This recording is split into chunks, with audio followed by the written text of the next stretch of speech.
माननीय सभासदों, माननीय अध्यक्ष जी,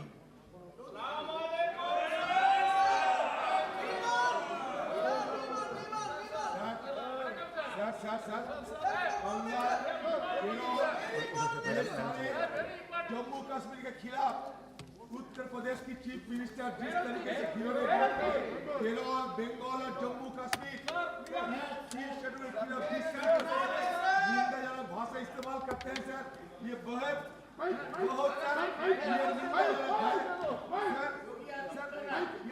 आदित्यनाथ की इस तरीके की बयानबाजी सर, माननीय सदस्य जी, सदन के कोई यूपी के नोटेड नहीं सारे होगा। और question number 141 Kaushalendra Kumar.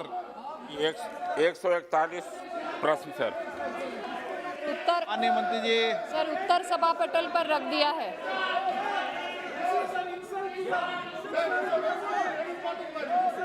Question वर्ग के बाद, क्वेश्चन वर्ग प्रश्नकाल के बाद माननीय सदस्य। माननीय अध्यक्ष महोदय, माननीय मंत्री जी का जो जवाब आया है विस्तार से आया है, मैं संतुष्ट था, लेकिन कुछ उसमें रह गया है।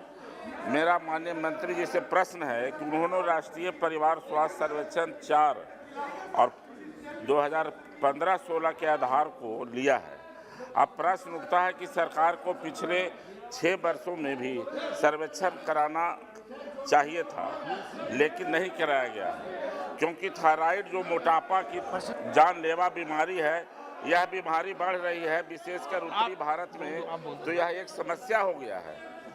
अब उन्होंने महिलाओं की उम्र 15 से 49 वर्ष की ही लिया है, जबकि 50 वर्ष से अधिक की महिला और पुरुष भी थायराइड से ग्रसित हो रहे हैं। आयोडीन भी सर्वेक्षण 5 के आधार पर 94.3% लोगों को मिल रहा है। माननीय मेरा मंत्री जी से प्रश्न है, फिर मेरा प्रश्न यह है कि पुनः सरकार थायराइड को विस्तृत सर्वेक्षण खासकर उत्तर बिहार में कराना चाहती है। विराजे सीट पे विराजे, आदरणीय सीट पे अध्यक्ष विराजे, महोदय, आप सीट पे विराजे, माननीय संसद महोदय आप सीट पे विराजे। आप बहुत ही गंभीर प्रश्न उठाया है। आज थायराइड डिसीजेस को लेके जो सर्वे आया है, वो सर्वे सर 5 सालों में होता है। ये सर्वे NFHS 4, NFHS 5 के माध्यम से ये सर्वे ही इसी कारण होता है सर कि क्या कमी है और अलग। माननीय सदस्य प्लीज अपने अपने आसन पे विराजे। आपके माध्यम से ये कहना चाहूँगी कि जहाँ ये थायराइड डिसऑर्डर्स बढ़े हैं, उसके लिए नेशनल लेवल पे national iodine deficiency disorders control programme के तहत और स्टेट लेवल पे state iodine deficiency control cell के तहत अनेक प्रावधान दिए गए हैं। राज्यों को राशि भी दी गई है और NHM के माध्यम से चाहे टेस्टिंग हो चाहे ट्रीटमेंट आपको आवश्यकता नहीं, आप बैठ जाइए। प्रावधान भी किया गया है। धन्यवाद। माननीय सदस्य, ऑनरेबल मेंबर प्लीज सप्लीमेंट्री। माननीय मेरा मंत्री जी से जानना चाहता हूं कि अभी डाटा आया है कि देश में करीब 4 करोड़ मरीज है। यह बहुत बड़ा आंकड़ा है। गर्भवती महिलाओं में यह बीमारी करीब 43.6% है। तो फिर सरकार थायराइड को भी टीबी, पोलियो और कोरोना कार्यक्रम के तहत जागरूकता या रोकथाम के लिए कोई कार्यक्रम चलाने का प्रयास कर रही है, जब इको और यूएस में सरकार ने इसको विस्तार से लिया है। तो मैं माननीय मंत्री जी से जानना चाहता हूं कि क्या सरकार का विचार है। जी, आदरणीय सदस्य महोदय को मैं आपके माध्यम से ये ज़रूर बताना चाहूँगी कि केंद्र सरकार बहुत ही जागरूकता से इस पे काम भी कर रही है। चाहे वो सप्लाई आयोडाइज सॉल्ट का हर एक को मिले, उसके लिए सर जैसा मैंने कहा डिस्ट्रिक्ट लेवल पे भी काम हो रहा है और लैब के मॉनिटरिंग थ्रू भी ये सॉल्ट की जांच होती है, सर्वे भी होते हैं, हेल्थ का अवेयरनेस बढ़े इसके लिए प्रोग्राम भी होते हैं। माननीय महोदय को मैं ये कहना चाहूँगी कि हमारी आशा बहनें भी एक साल्ट टेस्टिंग किट के माध्यम से घर के नमक में कितना आयोडाइज साल्ट है इसके लिए भी मदद करती है। सर्वे करने के लिए आपके माध्यम से इसमें काम और बढ़ाया जाए, ये मेरी अनुरोध है मेरा। Question number 142, Sri G. Selvam. Next. G. Selvam. Dhanush Kumar. Sir, question number 142.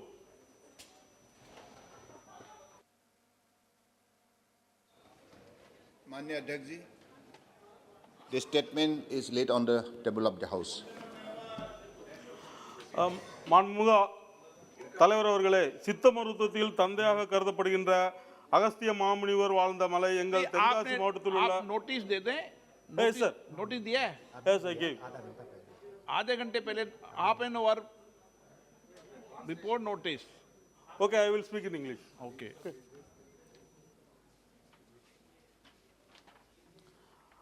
No Sir, problem. in Tamil Nadu, any Agastya is- language, but notice half an hour. Okay, only. sir. In Tamil Nadu, Agastya is considered guru of Siddha medicine. He lived in Podiya Hills, which has lot of medicinal plant used in Siddha medicine. Though Podiya has been center for Siddha medicine, there is no Siddha research center nor medical college. In this context, I would like to know from the Honorable Minister whether the government plans to open new medical college for Siddha system of medicine and also research center in Tenkasi, Tamil Nadu, which is my parliamentary constituency, sir. माननीय अध्यक्ष महोदय, मैं हमारे माननीय सांसद सेल्वम जी और धनुष M Kumar ji को मैं धन्यवाद देना चाहता हूं। आयुष के सिलसिले में उन लोगों ने सवाल लाया है। विशेष रूप से आयुष का एक अभिन्न अंग है सिद्धा, और तमिल हमारे माननीय संसद जी का यही सवाल है कि अगले दिनों में उनकी कॉन्स्टिट्यूएंसी में हॉस्पिटल प्रतिष्ठा किया जाएगा या नहीं। इस सिलसिले में मैं इतना ही कहना चाहता हूं माननीय अध्यक्ष महोदय आपके जरिए कि राज्य सरकार की तरफ से अगर प्रस्ताव इस सिलसिले में भेजा जाए तो विषय को मैं जरूर विवेचना करूंगा। Honorable member. Sir, my second question, sir. Siddha system of medicine is mainly practiced in Tamil Nadu and southern part of the country, and it is popular among people in these states. However, due to lack of support from government and awareness, Siddha system of medicine could not be made popular among people in the country. In this context, I would like to know from the Honorable Minister the steps taken to popularize and promote Siddha system of medicine in all parts of the country. Thank you, sir. माननीय अध्यक्ष महोदय, हम लोगों ने सरकार की तरफ से सिद्धा को प्रमोट करने के लिए क्या क्या कदम उठाया गया है इस सिलसिले में जवाब में डिटेल में हम लोगों ने उल्लेख किया है, डिटेल में। Okay. तो मुझे लगता है कि अगर इस जवाब को ठीक से पढ़े तो इसमें आपका सवाल का जवाब मिलेगा। सुदीप जी। Honorable Minister, Ayush is a department in the Ministry of Health, and once upon a time I was in charge of this.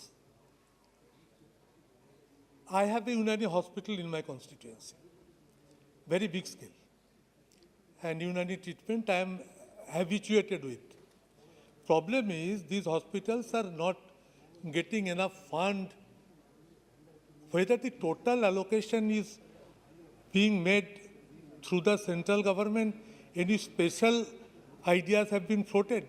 It was at that time we decided that Unani hospitals can be extended financial support directly from central government to the type of hospitals directly. Whether any such type of decision had been adopted or all these hospitals are still under state government's control. माननीय अध्यक्ष महोदय, मैं माननीय संसद जी को उनकी सवाल की जवाब की विषय पर इतनी ही बोलना चाहता हूं कि नेशनल आयुष मिशन, इस मिशन को लागू करने के लिए राज्य सरकार और केंद्रीय सरकार दोनों मिलकर कदम उठाते हैं। तो इसलिए अगर किसी भी प्रदेश में 10 बेडेड हो, 30 बेडेड हो 50 बेडेड हो हॉस्पिटल अगर इस्टेब्लिश करनी है तो राज्य सरकार की तरफ से प्रस्ताव आना बहुत ज़रूरी है, क्योंकि उनकी स्टेट एनुअल एक्शन प्लान जो प्रस्तुत किया जाता है और उसी प्लान को जब हमारे मंत्रालय में दाखिल करते हैं तब हम लोग इस विषय पर निर्णय लेते हैं। धन्यवाद। Okay, question number 143, Sri Ravi Kishan ji.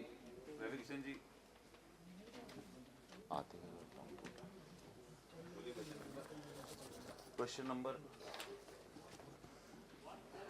number 143, Mahoday. माननीय मंत्री जी, The table of the House. माननीय सदस्य, सभापति महोदय, सर्वप्रथम मैं माननीय विदेश मंत्री जी को धन्यवाद ज्ञापित करना चाहता हूं। उन्होंने मेरे प्रश्न का विस्तृत उत्तर दिया। हालांकि मैं हिंदी संस्करण की एक त्रुटि की तरफ उनका ध्यान आकर्षित करना चाहता हूं। उत्तर में वर्णित 5 मध्य एशियाई देशों के नाम में प्रथम नाम शायद त्रुटिवश कजाकिस्तान की जगह पर तजाकिस्तान लिख दिया गया है।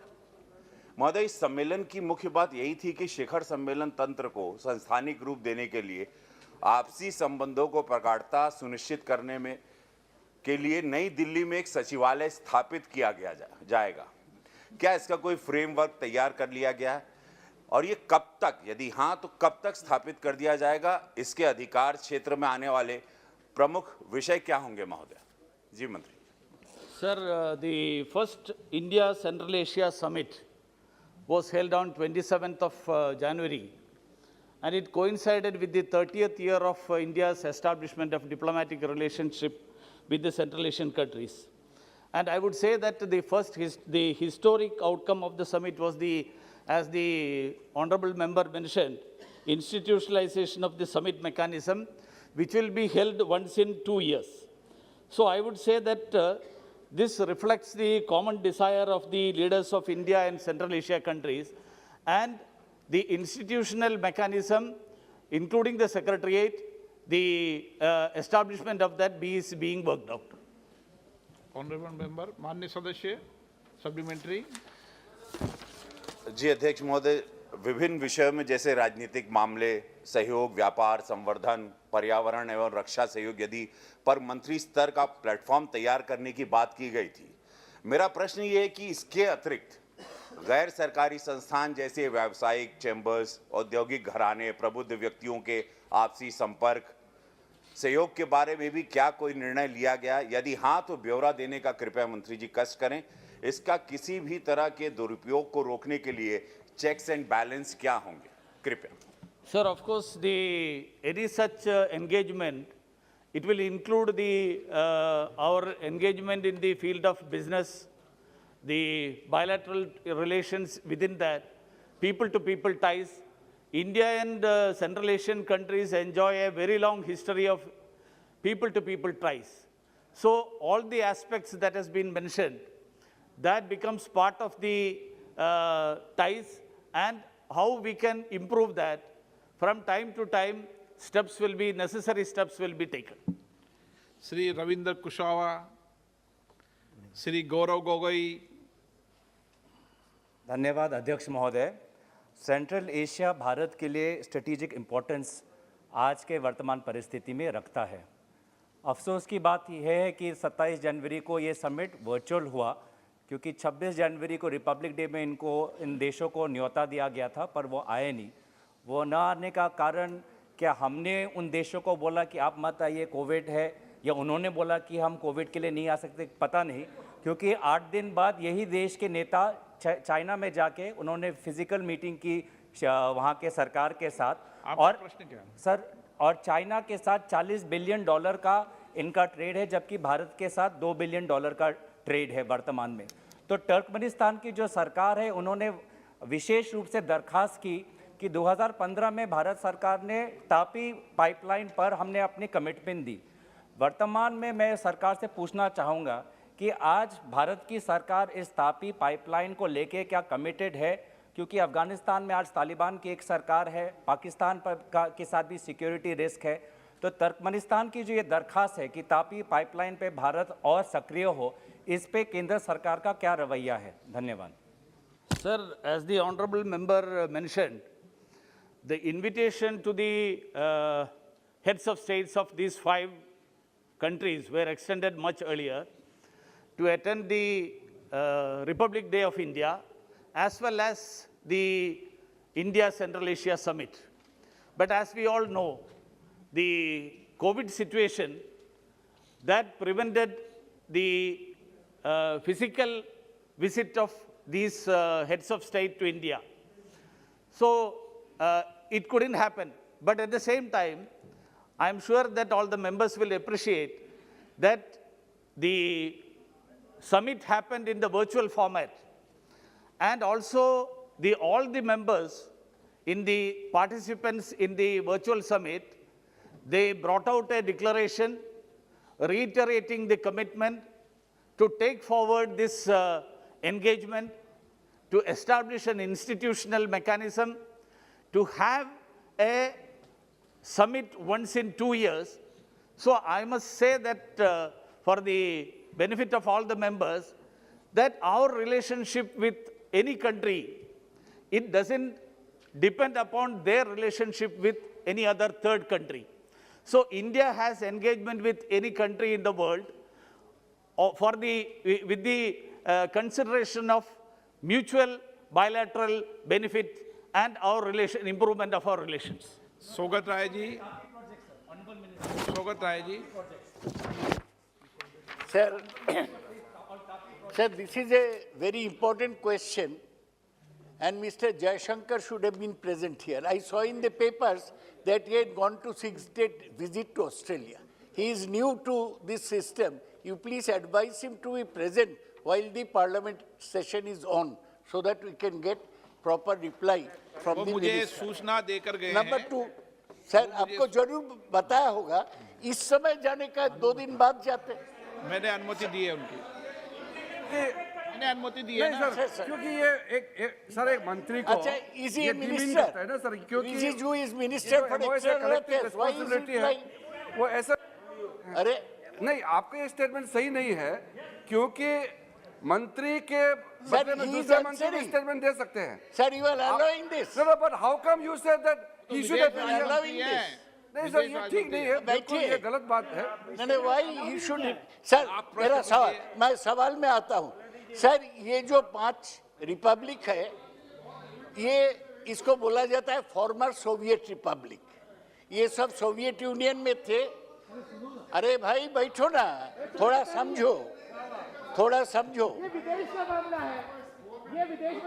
बैठो ना, सर देखो, ऑनरेबल मेंबर, सर देखिए मुझे डिस्टर्ब कर रहा है, सीरियस। आप भी सबको डिस्टर्ब सीरियस सवाल। सर ये पहले सर ये पहले सोवियत यूनियन का सर मेरा क्वेश्चन 2 सेंटेंस में मैं आ जाऊंगा, और इसके साथ हिंदुस्तान का बहुत गहरा ताल्लुक है। आप जानते हैं ये सम्राट बाबर उज्बेकिस्तान से भारत में आया था, उनको जन्म हुआ था फेरगाना करके एक तो छोटा शहर में। ये मैं नहीं, लेकिन अभी ये 5 देश का, अरे बाबर का तो आप मस्जिद तोड़ दिया, वो दूसरी बात है। सर मेरा सवाल बहुत सीधा है सर। आप जानते हैं इसमें ये जो ताजिकिस्तान है, ये अफगानिस्तान का बॉर्डर में है। अफगानिस्तान, अमू दरिया, उसके बाद ताजिकिस्तान, ये चारों तरफ अफगानिस्तान से घिरा हुआ है। तो यहाँ पर लिखा है there is a broad regional consensus on Afghanistan.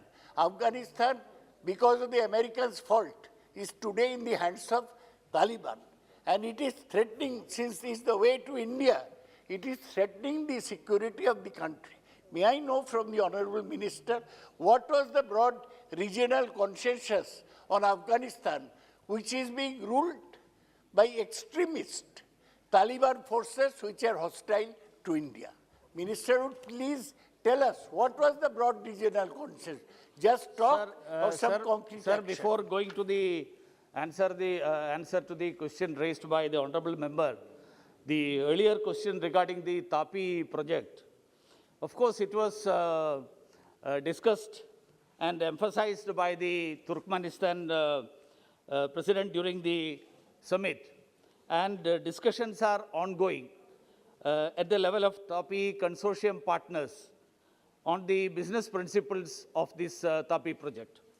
Regarding the Afghanistan aspect of the India Central Asia Summit, I have to inform the honorable member that the issue of Afghanistan was discussed during the summit, and the situation in Afghanistan is of natural concern for neighboring countries like India and the Central Asian countries. And I would say that in broad terms, we share the same concerns and similar objectives. The Delhi Declaration, which was issued after the summit, it reflects the broad consensus on Afghanistan, including humanitarian assistance, ensuring formation of a truly representative and inclusive government, combating terrorism and drug trafficking, and preserving the rights of women, children, and minorities. I would also like to say that during the summit, the leaders condemned terrorism in all its forms and manifestations. They reaffirmed the importance of the UN Security Council Resolution 2593, which demands that Afghan territory should not be used for sheltering, training, planning, or financing terrorism. So they also agreed to continue close consultation on Afghanistan, including the establishment of a joint working group on Afghanistan. Question number 144 Sukhpur Singh Jaunpuria ji. 144 माननीय मंत्री जी, तल पर रखा है। माननीय सदस्य। अध्यक्ष महोदय, मेरा माननीय मंत्री जी से सवाल है कि आज राजस्थान प्रदेश के अंदर में अगर सुबह 4 बजे देखें -डिग्री टेम्परेचर में भी यूथ आज भी इतना पसीना निकालता है सिर्फ सेना की भर्ती के लिए। अगर 50 डिग्री टेम्परेचर भी हो तो भी इतनी मेहनत करता है जिसको हद नहीं।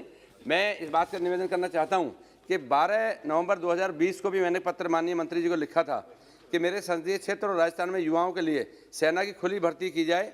इस पर माननीय मंत्री जी ने संज्ञान लिया और मेरे को आश्वासन दिया कि मैं जल्द से जल्द सेना की खुली भर्ती का आयोजन करवाता हूं।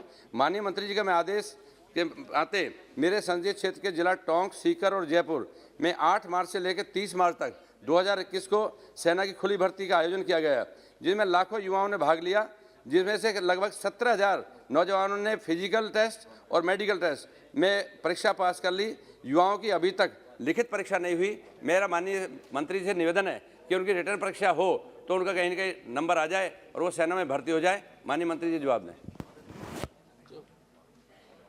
अध्यक्ष महोदय जी, भारतीय सेना का जो रिक्रूटमेंट प्रक्रिया है वो सबको मालूम है।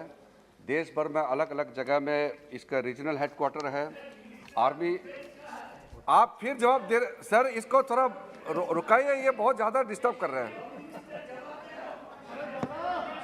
सर आपका सर आप सर आप बोले सर, मैं आपका इजाजत से सर आपके नहीं सर, क्योंकि सर ये एक वरिष्ठ सांसद है इसलिए मैं बोलना चाहता हूँ। पहले भी बोल चुके हैं, पहले विदेश राज्य मंत्री बोल रहे थे तो कहा कि कैबिनेट क्यों नहीं है। सौगत, एक मिनट सौगत जी, आप भी एक जमाने में राज्य मंत्री रहे हैं, हम भी राज्य मंत्री रहे हैं, तब भी हम लोगों ने कैबिनेट का जवाब देते थे। अभी जब राज्य मंत्री जवाब दिया तब आपने ये जो भाषा यूज किया वो ठीक नहीं है। और ये डिफेंस मंत्री का जगह में nobody should diminish the importance of parliament. मंत्रिमंडल की सामूहिक जिम्मेदारी होती है और सर ये कलेक्टिव रिस्पॉन्सिबिलिटी होते हैं। नो अभी मैं डिफेंस मिनिस्टर के बिहाफ में जवाब देता हूं, ये कैबिनेट का कलेक्टिव रिस्पॉन्सिबिलिटी है। आप सवाल कैसे कर सकते हैं इस पे, ये ठीक नहीं। दैट इज वाई आप जवाब दीजिए। नहीं सर, इसको प्लीज माननीय मेंबर। अच्छा क्या इसको बिठा के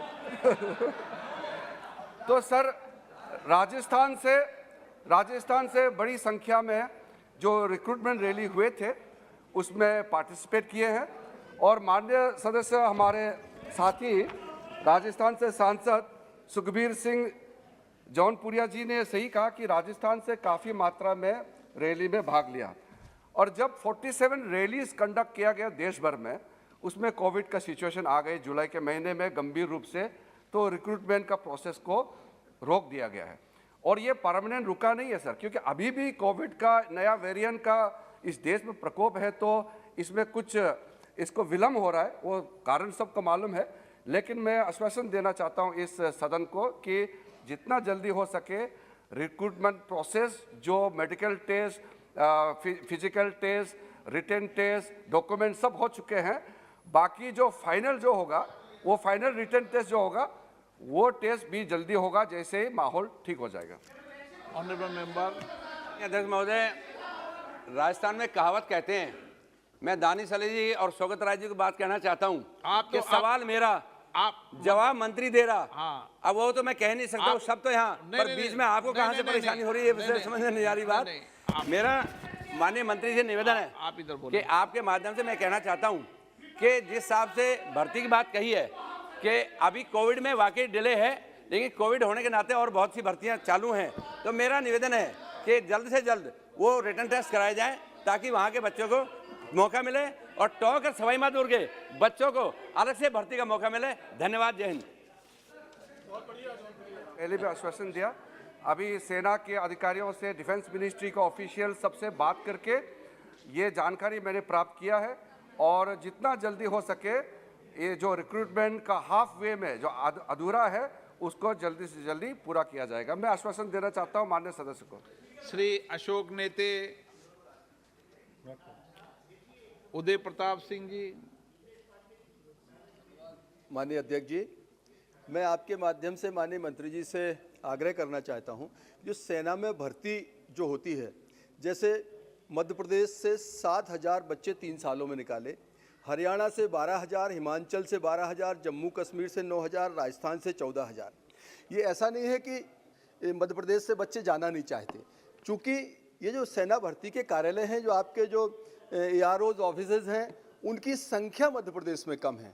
आपके हरियाणा में 4 हैं, हिमाचल में 4 हैं, राजस्थान में 6 हैं, और मध्य प्रदेश इनसे बड़ा राज्य होने के बावजूद वहाँ केवल 2 हमारे जो हैं वो ARO मुख्यालय जबलपुर, ARO ग्वालियर है। मैं आपके माध्यम से माननीय मंत्री जी से आग्रह करना चाहता हूँ, हमारे पचमढ़ी आर्मी का हेडक्वार्टर है वहाँ, तो क्या रेल कनेक्टिविटी को ध्यान में रखते हुए मेरे संसदीय क्षेत्र नर्मदापुरम होशंगाबाद में पिपरिया या इटारसी जो रेल कनेक्टिविटी है, बच्चे आसानी से जा सकते हैं, वहाँ पर आगामी समय में रेल अपना सेना की भर्ती के लिए कोई कैंप लगाने का आपका मेरा आग्रह भी है, और आपका विचार है कि ऐसा आपके माध्यम से मैं मंत्री जी से जानना चाहता हूँ। धन्यवाद सर।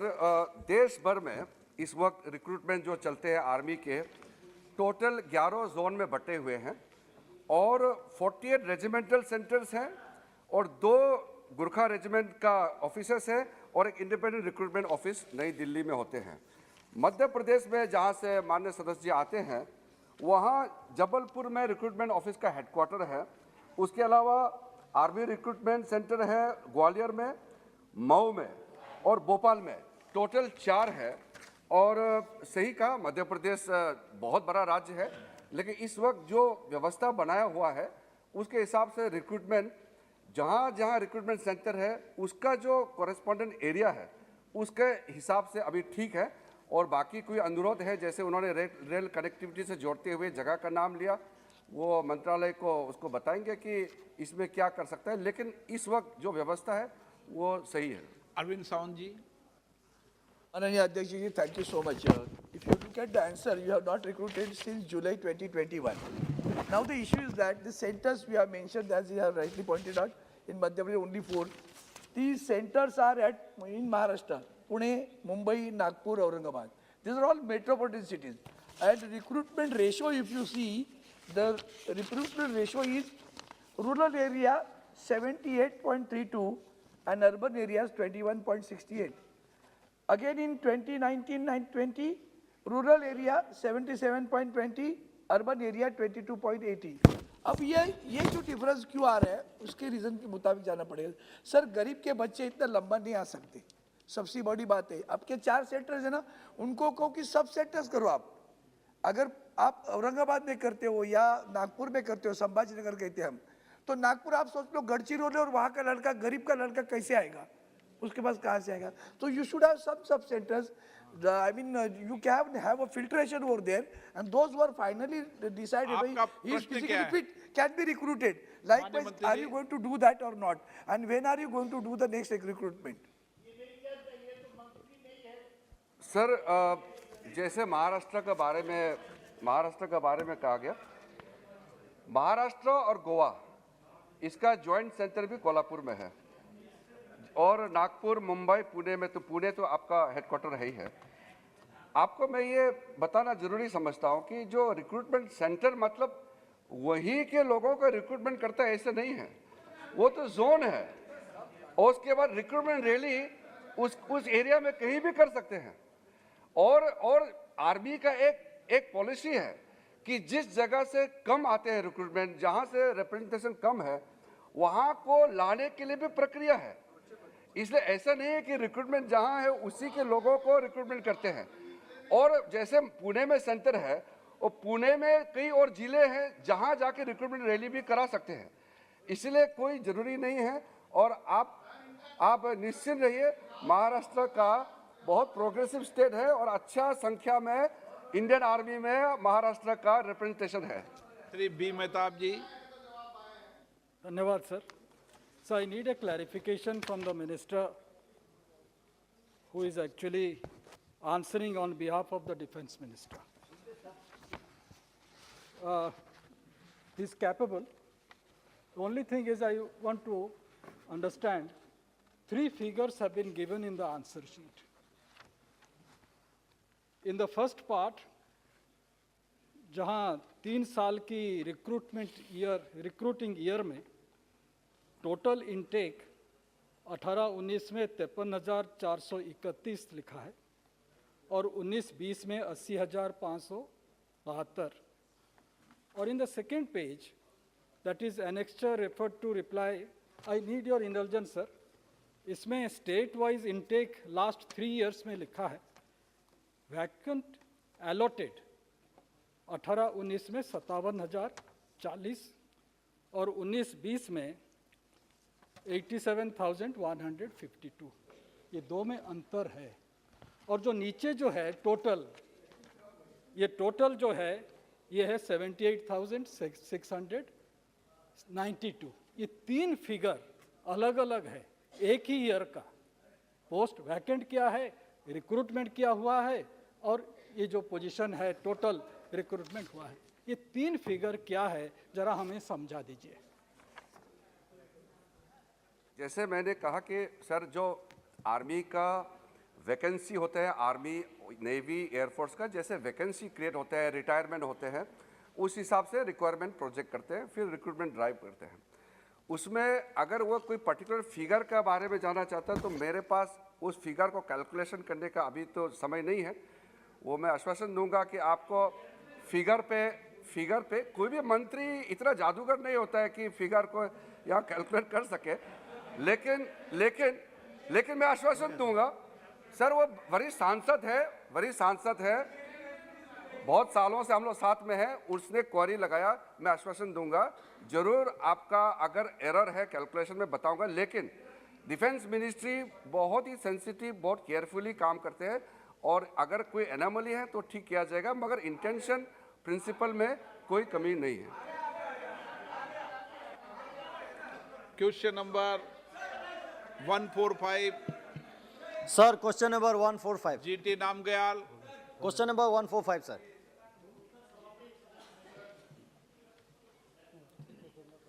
माननीय सदस्य। सर मैं सबसे पहले सरकार को बहुत बहुत धन्यवाद देना चाहूँगा। पिछले 3 साल के मैंने जो डेटा मांगा था लद्दाख में, विशेष रूप से कैंसर से रिलेटेड बहुत अच्छे काम हुआ था। पहले वहाँ मेडिकल फैसिलिटीज़ में हमें इतना सुविधा नहीं मिलते थे, अब मैं वो सारा दोहराते नहीं रहूँगा। मैं आपके माध्यम से माननीय मंत्री महोदय के ध्यान आकर्षित करना चाहूँगा। सर लद्दाख में बहुत सारे पेशेंट, खासकर कैंसर से रिलेटेड मरीज़ जो है, या दिल्ली में आना पड़ता है या श्रीनगर जाते हैं या चंडीगढ़ जाते हैं ट्रीटमेंट के लिए, तो बहुत सारे जो कॉस्टली मेडिसिन्स, खासकर केमोथेरेपी से रिलेटेड हो या नार्कोटिक पेन मेडिसिन हो या मॉर्फिन हो, ऐसे जो पेशेंट्स को खरीदना पड़ता है, जो अफोर्ड भी नहीं कर पाते हैं। बाकी स्टेट्स में जो है एक NGOs उनको मदद करते हैं, और लद्दाख में अभी ऐसा NGO भी नहीं है। दिल्ली में हमारा एक अशोका मिशन के NGO अच्छा काम करता है। मैं माननीय मंत्री जी से जानना चाहूँगा, पैलेटिव केयर फैसिलिटीज़ जब तक NGO खड़ा ना हो, palliative care facilities including Sougat Rai ji, दादा आप इधर चर्चा कर रहे हैं, फिर उधर चर्चा कर रहे हैं। सर मैं आपके माध्यम से माननीय मंत्री जी से जानना चाहूँगा, लद्दाख के पेशेंट्स को या असिस्ट करने के लिए palliative care facilities including home care service के जो हमें आवश्यकता है। और दूसरा जो है मैं जानना चाहूँगा, अभी लद्दाख से पेशेंट भेजे, कैंसर का पेशेंट कहाँ भेजे वो भी समझ में नहीं आ रहा है। वो ऐसे भेज रहे हैं तो पेशेंट अपने कन्वीनियंस के हिसाब से ढूंढ के जा रहा है। एक पर्टिकुलर हॉस्पिटल 1, 2, 3 को नॉमिनेट कर सकते हैं क्या, जो ऐसे गंभीर पेशेंटों को तुरंत वहाँ से भेजने के बाद यहाँ एडमिट मिल सके, क्योंकि हर स्टेट का अपना अपना एक प्रायोरिटी होता है, ऑब्वियसली होना भी चाहिए। तो उसमें हमारे पेशेंट्स जो है 6-6 महीना दिल्ली आके इंतज़ार करना पड़ता है। ये मैं माननीय मंत्री जी से जानना चाहूँगा जी। माननीय अध्यक्ष महोदय, जैसा माननीय सदस्य ने प्रश्न पूछा है कि लद्दाख क्षेत्र में कैंसर के लिए इलाज की फैसिलिटी हो और कैंसर का इलाज थोड़ा महंगा है, बात सही है। कैंसर एक ऐसी बीमारी है, उसकी मेडिसिन, उसकी ट्रीटमेंट भी महंगी होती है, और एक मरीज को कैसे सस्ती मिले, इसके लिए भारत सरकार की ओर से लगातार प्रयास किया जा रहा है। माननीय अध्यक्ष महोदय, मैं आपके माध्यम से माननीय सदस्यों को बताना चाहूँगा कि देश में 8,500 से अधिक जन औषधि स्टोर है। जन औषधि स्टोर पर हर कैंसर की सस्ती से सस्ती मेडिसिन मिले, इसके लिए व्यवस्था की गई है। और उसके अलावा हमने कैंसर की मेडिसिन का प्राइस बहुत हाई होता था, और ये कम करने के लिए हमने तय किया है कि ट्रेड मार्जिन मैन्युफैक्चरिंग और रिटेलर के बीच में कई बार फर्स्ट सेल होता है वो 100 रुपये में होता है, लेकिन रिटेल में वो 500 रुपये में मिलती है। तो हमने उसके लिए ट्रेड मार्जिन भी फिक्स कर दिया है, जैसे कि मरीज को सस्ती दवा मिले। दूसरा, माननीय सदस्य ने पूछा है कि लद्दाख के जो पेशेंट है उसको निश्चित 3-4 हॉस्पिटल निश्चित कर दे। माननीय सदस्य को मैं बताना चाहूँगा कि जरूर नहीं है कि कोई ही निश्चित हॉस्पिटल में जाए तो ही उसको इलाज मिले। राज्य की, जम्मू कश्मीर की, लद्दाख की, दिल्ली की कोई भी टर्शरी केयर इंस्टीट्यूट में जाए, वहाँ उसको अच्छी तरह से इलाज मिले, ऐसा प्रबंध सारे देश में करके रखा है। माननीय सदस्य। हाँ माननीय सदस्य। सर बहुत बहुत धन्यवाद। पेन मैनेजमेंट और ख़ासकर जो मैन पावर ट्रेनिंग के जो आवश्यकता है लद्दाख में, क्योंकि सर कीमोथेरेपी के लिए जो ऑब्वियसली प्रिस्क्रिप्शन चाहिए होता है ऑन्कोलॉजिस्ट का, कीमोथेरेपी लद्दाख में करते हैं, लेकिन लद्दाख में ऑन्कोलॉजिस्ट ना होने के कारण से कीमोथेरेपी के लिए बहुत डिस्टर्बेंसेस होते हैं। उनका सर्जन भी हमारे पास नहीं है। इसलिए मैं माननीय मंत्री जी से जानना चाहूँगा, आपने अभी बहुत विस्तार से बताया, लिखित में भी आपने जवाब में दिया है, सरकार ने बहुत अच्छे स्कीम्स बना है पेशेंट्स को मदद करने के लिए, असिस्ट करने के लिए, लेकिन जनमानस तक ये जानकारी अभी तक उपलब्ध नहीं हो पा रहा है। और आपने बताया कि कहीं भी जाके इलाज कर सकते हैं, ये सही बात है, लेकिन यहाँ अपने प्रायोरिटी ओपीडी में ऑलरेडी लिस्ट एक फिक्स होता है। तो मैंने रिपीटेडली फिर मैं बताऊंगा, हमारे पेशेंट्स यहाँ आने के बाद 6-6 महीना इंतजार करना पड़ता है, पूरा पैसा उसमें खर्चा भी हो जाता है। तो इन तकलीफ़ों को हटाने के लिए, लोगों को सहूलियत के लिए माननीय मंत्रालय के द्वारा यूटी एडमिनिस्ट्रेशन को निर्देश देके इसमें क्या क्या आगे आने वाले दिनों में कदम उठाएंगे, मैं माननीय मंत्री जी से ये जानना चाहूँगा। बहुत बहुत धन्यवाद। माननीय अध्यक्ष महोदय, अपने स्टेट में भी वो कैंसर एक्सपर्ट रखे, उसके लिए नेशनल हेल्थ मिशन के अंतर्गत हम उसको आर्थिक सहयोग करते हैं और रख भी सकते हैं। दूसरा, माननीय सदस्य ने जो चिंता जताई है कि मरीज, कैंसर के मरीज दिल्ली आते हैं तो 4-6 महीने तक उसको लाइन में खड़ा रहना पड़ता है, समय चला गया। माननीय सदस्य, कोई भी ऐसा कैंसर पीड़ित मरीज हो और उसको तुरंत ही ट्रीटमेंट ना मिले, अवश्य मुझे बताइए, मैं व्यवस्था कराऊंगा। श्री हसन मुर्शिदी जी। शुक्रिया जनाब, जो डिटेल्स दी हैं ऑनरेबल मिनिस्टर ने, तो बड़ी अलार्मिंग है जो इंसिडेंट्स हैं जम्मू कश्मीर में, 12,726 2020 में, और उसके बाद जो मॉर्टलिटी रेट है वो भी 7,027 के करीब है। और यही लद्दाख का भी है यही हाल कि ऊपर दिन ब दिन बढ़ती जा रही है। तो मेरी ये गुजारिश होगी कि क्या कोई ऐसा, क्योंकि लद्दाख का भी निर्भर होता है, वो भी लद्दाख की पेशेंट्स भी श्रीनगर का रुख करते हैं, तो श्रीनगर और जम्मू में कोई कैंसर स्पेशल कोई हॉस्पिटल आप बनाने का तजवीज़ रखते हैं। दूसरी बात यह है कि कैंसर में अर्ली डायग्नोसिस बहुत ही अहम है। प्रिवेंटिव मेजर्स के बाद अर्ली डायग्नोसिस बड़ी ज़रूरी है। तो अभी भी वहाँ के अस्पतालों में डिस्ट्रिक्ट हॉस्पिटल पेट स्कैन की अभी कोई है ही नहीं, जो फैसिलिटी नहीं है। तो क्या ये डायग्नोस्ट की फैसिलिटीज़ बढ़ाने के लिए आप क्या अहकाम करेंगे, क्या आप प्रयास करेंगे? माननीय अध्यक्ष महोदय, माननीय सदस्य ने बहुत महत्वपूर्ण प्रश्न पूछा है कि दूर सुदूर क्षेत्र में कैंसर का मरीज बढ़ रहा है, कैंसर पेशेंट बढ़ रहा है। कैंसर पेशेंट बढ़ने की कई रीज़न है, टोबैको भी एक रीज़न है, खान पान, रहन सहन, कई टाइप के रीज़न है। लेकिन एक बात आपने सही कही कि जब प्राइमरी स्टेज में कैंसर डिटेक्ट हो जाता है तो बचने की संभावना ज़्यादा रहती है। इसलिए माननीय अध्यक्ष महोदय, माननीय प्रधानमंत्री जी ने तय किया है कि देश में 1,50,000 हेल्थ एंड वेलनेस सेंटर शुरू किया जाएगा। उसमें से 80,000 से above health and wellness centre आज के दिन में प्रारंभ हो चुका है। और हेल्थ एंड वेलनेस सेंटर पर 3 टाइप के cancer, oral cancer, breast cancer और सर्वाइकल कैंसर के लिए प्राइमरी जांच की जाएगी। ये प्राइमरी जांच वहाँ से हो जाएंगे तो हम तुरंत ही उसको वहाँ से रिफ़र करके हम टर्शरी केयर हॉस्पिटल में उसको दाखिल करवा सके। जब श्रीनगर का सवाल है तब वहाँ के क्षेत्र के लोगों को कैंसर के उपचार मिले, इसलिए श्रीनगर में एम्स बन रही है। एम्स में ऑल टाइप के कैंसर के इलाज होंगे। Beni Banerjee. Sir, the number of cancer patients are increasing day by day. According to medical science, prevention and early detection of cancer can reduce the number drastically. Through prevention alone, we can reduce by 30% according to medical science. Sir, and the prevention cancer awareness steps should be provided at a very, very early age. It will be best if cancer awareness is made as a part of syllabus and children are correctly educated about the same. Similarly, early detection. Sir, this procedure is done by the hospitals. Can you introduce mobile screening detection units to everywhere so we can spread the service to more area? माननीय अध्यक्ष महोदय, जैसा माननीय सदस्य ने बताया है कि उसको कैंसर पेशेंट या तो कैंसर के मरीज ना बढ़े या तो कैंसर ना हो, उसके लिए क्या करना चाहिए, वो पहला क्वेश्चन है। सबसे बेस्ट तो ये है कि कैंसर ना होने के लिए जैसा मैंने बताया कि कई टाइप की हमारी जीवन शैली भी बदली है। आज हम chemicals, fertiliser, chemicals, insecticide, pesticide का यूज़ करते हैं, ये भी एक रीज़न है। और हमारी जीवन शैली, टोबैको, नंबर ऑफ टाइप की रीज़न है जिसकी वजह से कैंसर के मरीज बढ़ रहे हैं।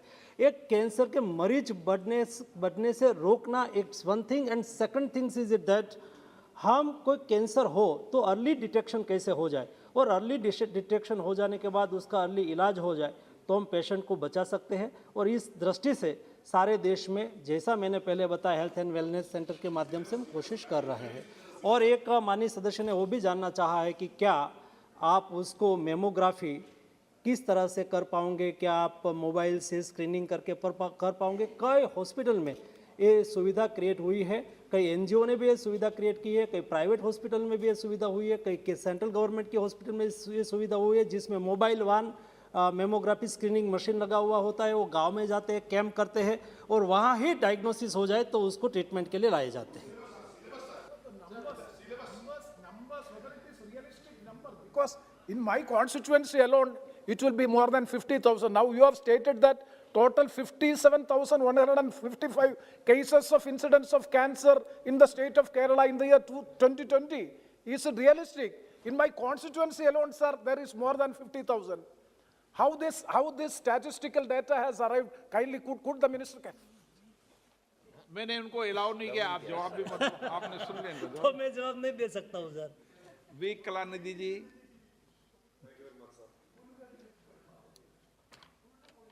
Thank you very much, sir. आप मुझसे इजाजत मांगते। Honorable member, please speak question. Thank you, sir.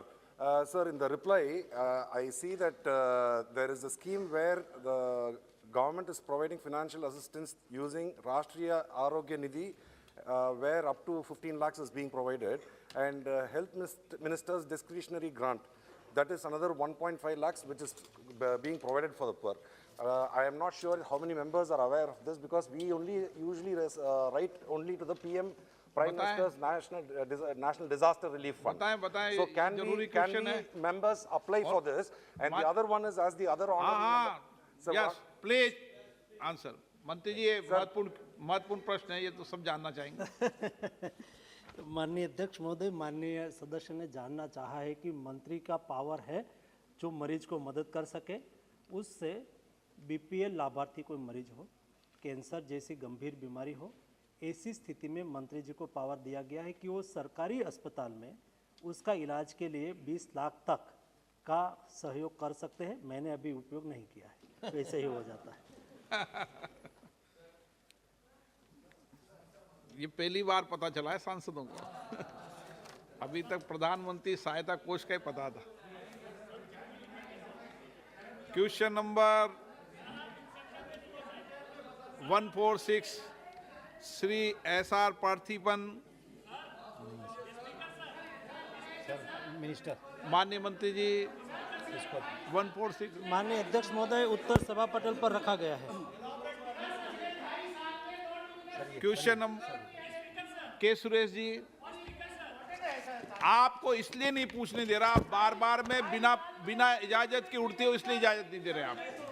और speaker sir, honourable speaker sir, whether आप बोलते जाओ. और उन सभापति भी नहीं बना रहे हैं, मैं आपकी पीड़ा समझ सकता हूं sir. Speaker sir, the shortage of the fertilizer facing serious problem all over the country. The farmers also not getting fertilizer in time,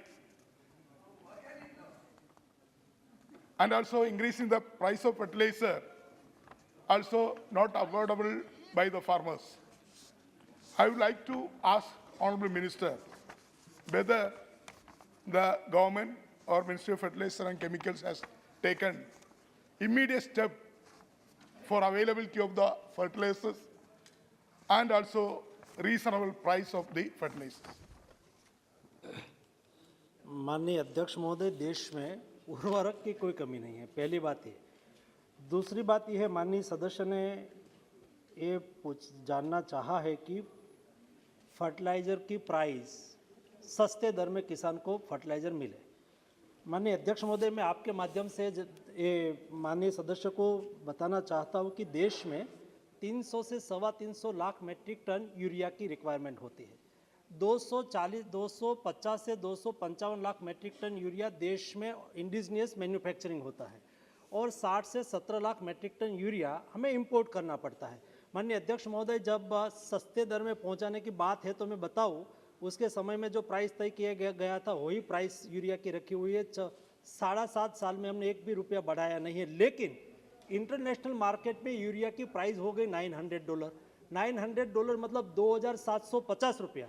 2,750 रुपया इंटरनेशनल मार्केट में एक बैग की प्राइस हो जाने के बावजूद भी हमने यूरिया का प्राइस नहीं बढ़ाया और 2,500 रुपया सब्सिडी प्रति बैग. मैं बताता हूँ. आपको मैं अभी दूंगा इजाजत. मैं डॉलर में बोला, नहीं, डॉलर में प्राइस करके आपने. और माननीय अध्यक्ष महोदय, 2,500 रुपया प्रति बैग पर सब्सिडी उपलब्ध कराकर भी भारत सरकार ने देश में यूरिया उपलब्ध कराया है, कोई कमी नहीं. दूसरा, माननीय अध्यक्ष महोदय, देश में 100 से 125 लाख मेट्रिक टन डीएपी और इतना ही मात्रा में एनपीके की रिक्वायरमेंट होती है और डीएपी की प्राइस इस बार इंटरनेशनल मार्केट में बहुत बढ़ गई. और दूसरा, कोविड क्राइसिस की वजह से शिपिंग भी नहीं मिल रही थी. ऐसी स्थिति में दुनिया से खाद डीएपी देश में लाके उपलब्ध कराया और एक बैग हम मार्केट में 1,250 रुपीज़ प्रति बैग बिकती थी. हमने उसकी प्राइस नहीं बढ़ने दी. 1,650 रुपीज़ प्रति बैग सब्सिडी दे के किसानों को मदद की है मोदी सरकार है और किसानों के प्रति ये हमारा कमिटमेंट है. माननीय मंत्री महोदय, सांसदों की राय है कि आपका डिक्शनरी फंड जो है उसका भी उपयोग करा करें. श्री रितेश पांडे जी।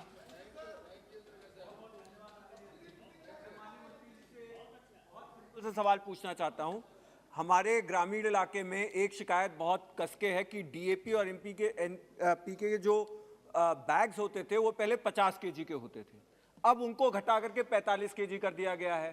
प्राइस जो है वही पुराना वाला था और ये जो कटौती हुई है वो प्राइस के ऊपर भी उसका फर्क नहीं डालती, प्राइस वही पुराने वाले पे बिक रहा है। तो क्या उसके हिसाब से होगा माननीय मंत्री जी, ताकि किसानों को फायदा हो सके? अरे डंडी मारो की सरकार है यार। माननीय अध्यक्ष महोदय, सदस्य के संज्ञान में रहे इसलिए एक डंडी मारो नहीं, डंडा मारो, डंडा मारो, डंडा। क्या आप क्वेश्चंस पूछ लिया कि आपको पूछना है? डंडा मारो। नहीं क्वेश्चन पूछ लिया तो मैं रिप्लाई दे रहा हूँ। इनको इजाजत नहीं दी।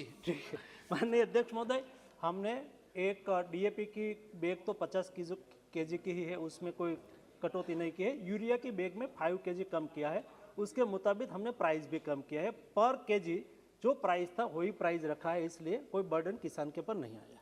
क्वेश्चन नंबर 147 श्री विजय कुमार बसंत। माननीय मंत्री जी, laid on the table of the House. Shri Manickam Tagore ji. Thank you so much, sir. Sir, in the reply, Honorable Minister has replied that India's total development portfolio in Sri Lanka is nearly $4 billion, and out of which the grant component is $7 million. It's a welcome thing. Whether the government has taken note of the Chinese closeness to moving Chinese closeness towards Sri Lanka in the Sri Lankan affairs, whether Honorable Minister can explain the steps taken by the government to take up with the implementation of the Indo-Sri Lankan Agreement, particularly the 13th Amendment, which gives the powers for the northern and the eastern provinces. Thank you so much, sir. Sir,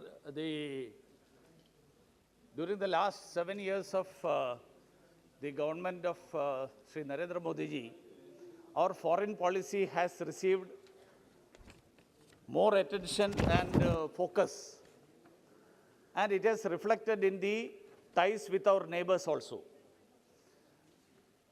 The government has adopted the policy of neighborhood first, and under that policy, we have been trying to develop our bilateral engagements with all our neighbors, including Sri Lanka. I am sure that, sir, I would like to inform the honorable member through you that government has noted the participation of the Chinese companies in some port-related development projects in Sri Lanka. But I should also like to tell the honorable member through you that India's relationship, as I mentioned in an earlier answer, that India's relationship with other countries that stand on their own footing and are independent of the relations of those countries with third countries. However, I would like to assure the House that the government carefully monitors any development having a bearing on India's security and economic interests and takes all necessary measures to safeguard them. Question number 148, Shri Shashi Tharoor ji. Question number 148, sir. Manya Mantri. Respected sir, like it is laid on the table, sir. Thank you, Mr. Speaker. I've been looking very carefully at the response of the Honourable Minister. I think it's not entirely accurate to say that we cannot predict accidents or we can't identify danger areas, because in Kerala on the coast, we have the Vizianam port in my constituency, the Kochi port, the BPCL refinery, and of course, New Mangalore port just north of us also impacts us. I've spoken with the Minister about how oil spills like that of February 2021 can impact the fisher folks who are already in a desperate way as below the poverty line people. And of course, the tourist industry suffers terribly when beaches are closed because of oil spills. I would therefore request the Minister to take proactive steps in cooperation with the state government to identify suitable areas and prevent this from happening in future. Respected Chairman, sir, our learned friend Shashi Tharoor ji you have highlighted a very sensitive issue, but in my answer sheet, you might have noticed that as you have asked me to mention the spot of the marine oil spills, so as it is confined to the shoreline, and I believe you have studied the matter in details, you are learned friends, so I believe as you have expected from me, that in the near future, as you know, National Oil Spill Disaster Contingency Plant, all the stakeholders, state, coastal states, and the ports, whether it is major ports authority or non-major port authority, and also the coastal guards, and at the same time the other, petroleum handling agencies. So we are to work with integration, and integrated effort needs to be put so that pollution doesn't occur. Government introduced a maritime merchant shipping amendment in 2015, and then they withdrew it, sir, saying they would produce a totally new bill in response to comments by the Standing Committee, which was a good idea.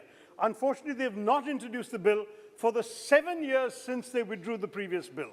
And as a result, our oceans, our economy, marine life, fisher folk are all in danger from the lack of up-to-date legislation to protect their interests. I would like to ask the Minister whether he has any proposal to introduce a new bill to replace the out-of-date Merchant Shipping Act, and whether this will take into account at least 4 conventions, international conventions that India has not yet ratified: the International Convention on Oil Pollution Preparedness, the Protocol to amend the International Fund on Oil Pollution Damage, the International Convention relating to intervention on the high seas for oil pollution casualties, and the Convention on the Prevention of Marine Pollution by Dumping of Waste. Now, these are 4 international conventions. India has been considering them in some cases throughout the tenure of this government. I'd be grateful to know whether the government is planning to take any proactive action to save our country from pollution, to sign these conventions and introduce a new law in this parliament. Thank you, Mr. Speaker. Respected Chair, as you know, the Merchant Shipping Bill 1958 and new bill has also been taken up, and to make the country pollution free, let me finish. Respected Speaker, sir, so as you have mentioned that if government willing to bring any initiative or any kind of new legislation in the near future, so in this regard, whatever existing laws we have, it is sufficient enough, because it's a question of the commitment and sincerity. That sincerity and commitment is very much there within our existing framework to make the people free from this endanger, so that in the coastal region also, our fishermen doesn't suffer in the near future. So whatever adequate measure need to be taken, government is always there to take this kind of initiative. Thank you. प्रश्नकाल समाप्त। माननीय सदस्य